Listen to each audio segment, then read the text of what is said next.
You said Kevin Rudd can spread confusion, create torment. He can get himself into the media, but he can't govern. He doesn't have the courage and the strength that's required. I did say those things. That's an absolutely accurate transcript of my comments on Friday. I now have to deal with a reality, and the reality is that my caucus colleagues have spoken. A new Prime Minister has been appointed by the Labor caucus, and I have a responsibility to make a decision.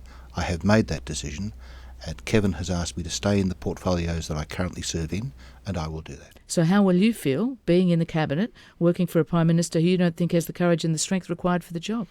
Look, my comments on Friday were heartfelt comments. They were made in the heat of anger and frustration. What I have to deal with now is the decision by my colleagues to change the leadership of the Labor Party. And my decision in that context is to stay as the Resources Minister.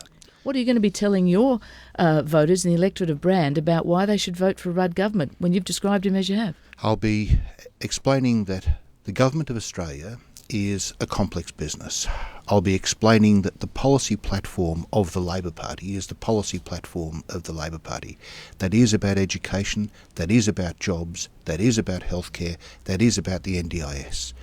The policy agenda of Julia Gillard was the right policy agenda. That policy agenda is something that I support. I supported her. The leadership of the party has changed, and I must make a practical and pragmatic decision, and that's what I've done. So your view is that Julia Gillard had the right policy agenda. She spoke last night after she was dumped as Prime Minister of the difficulties which arose from internal opposition.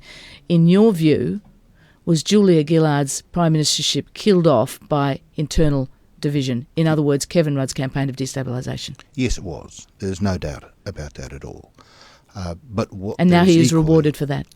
But what there is equally no doubt about is that the people of Australia will vote on who should be the Prime Minister, the people of Australia will vote on who should be a government, and the people of Australia will vote on who will be parliamentarians.